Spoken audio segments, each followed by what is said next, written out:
I'm assuming most of you haven't heard of the Russian survival experiment that took place during the Cold War. The following is for entertainment purposes only and may or may not be true.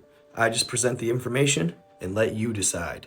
And due to the somewhat disturbing nature of the story, discretion is advised. At the height of the Cold War, things were tense for the US and Russia. Hardly a week went by where they weren't threatening nuclear attack against each other's nations and their citizens. Literally everybody in each country was living in fear. So much so that they were building bunkers in their backyards, and the kids were doing nuclear drills at school. But in the end, it wasn't just the initial blast they were scared of.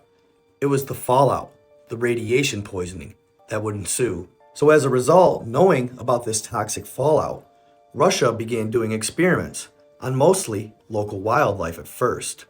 But soon these tests ran their course, so they decided to do a psychological test on humans. At least that's what they told the 12 recruits ranging from 18 to 45 years old. They explained to them that they were just testing to see the psychological effects that the Cold War was having on the general population. And they proceeded to tell them that when the experiments were over with, they'd be handsomely rewarded. So once the citizens agreed to partake in these experiments, they flew them out to an off-site location. They had no idea, but this place was just miles from their original hometown, in a forest. They were then put through a simulation. So the first day they were there, they let them get settled into the off-site location that the Russians chose.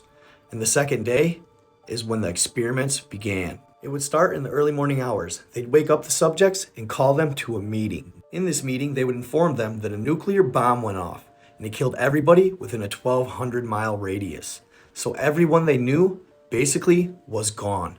After this meeting, the Russian operatives then led the citizens down to a bunker where they gave them limited food and water and kept them for 5 days, even going as far as showing them pictures of the blast and telling them again that nothing survived. Then after the 5 days were up, the Russians came down to the bunker and told the people that the experiments were over, that they had gotten all the information they needed and they were going to let them go.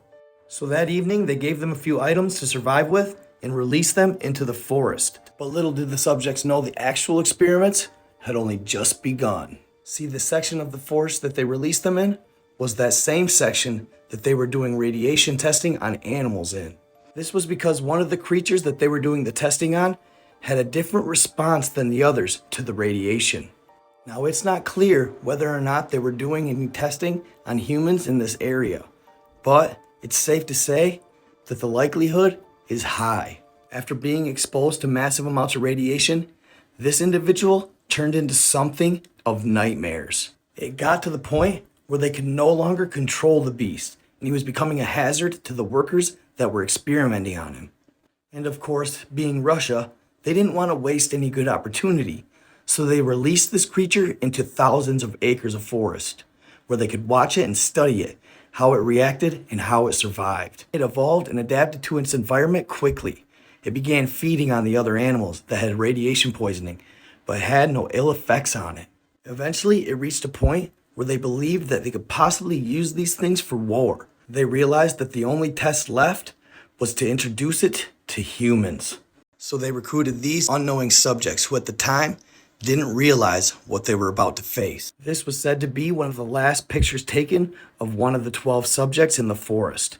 And as you can see below me, that is the creature that they created. So shortly after the subjects were released into the forest, they realized something wasn't right. You could see a green hue in the fog due to the radioactivity in the air. Even though the group didn't know what they were exactly in store for, they decided the best course of action would be to stick together. So they made camp, started fires, and got portions of what little rations they were given and began to cook them. As they were cooking, they could hear branches and twigs snapping all around them.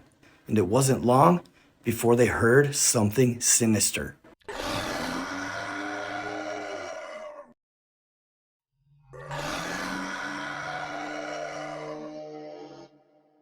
That was no bear, said one of them. I agree, said another.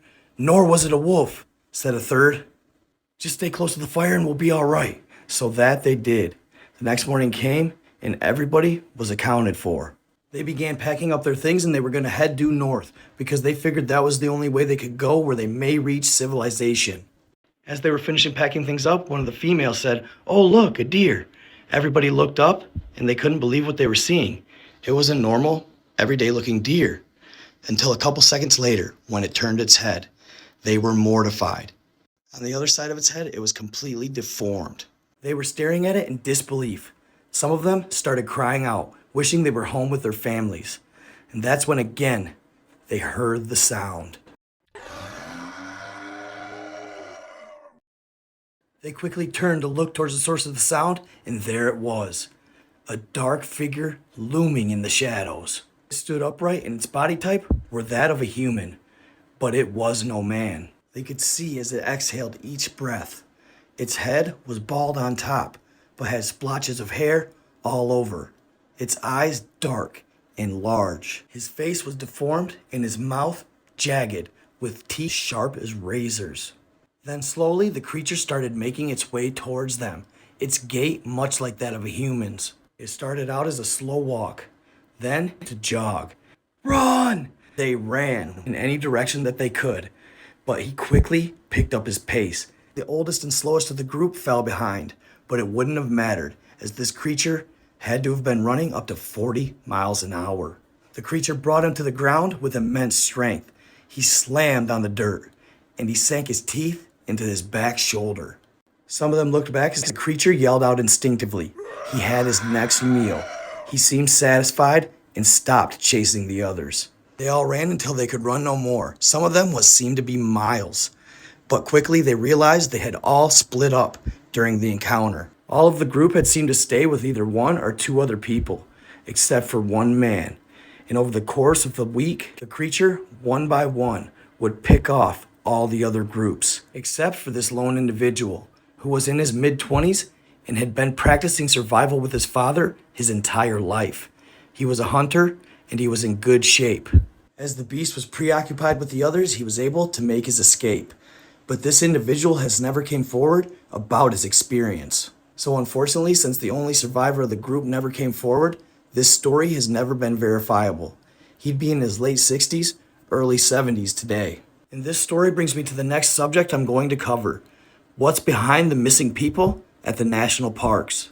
And after doing some thorough research, I found that Israeli News Live had a gentleman on who claimed that he saw the CIA request funding to close down the Super Soldier program back in July of 2001. At the forefront of this program was an alphabet agency that received billions in funding. The program consisted of men who volunteered to get crossed with animal DNA. Essentially, what happened was it got out of hand, and these creatures became uncontrollable. And I'm not sure why, but oftentimes, rather than put them down, they would go release them in national parks, in woodlands all over the world, from China to Russia to Canada, even the United States. And maybe, just maybe, they could be behind the missing persons in the national parks. So I'm going to cover some of these absolutely insane stories in the near future. So make sure you stay tuned, fam. Either way, I hope you enjoyed this tale, and I thank you for watching. Remember, my stuff is for entertainment purposes only. Make sure you like, subscribe, and follow for more of these videos. Stay in the love, stay in the light, treat others how you want to be treated, and keep on grinding. Manifest greatness. Stay tuned. Love y'all. Thanks for watching. I am out.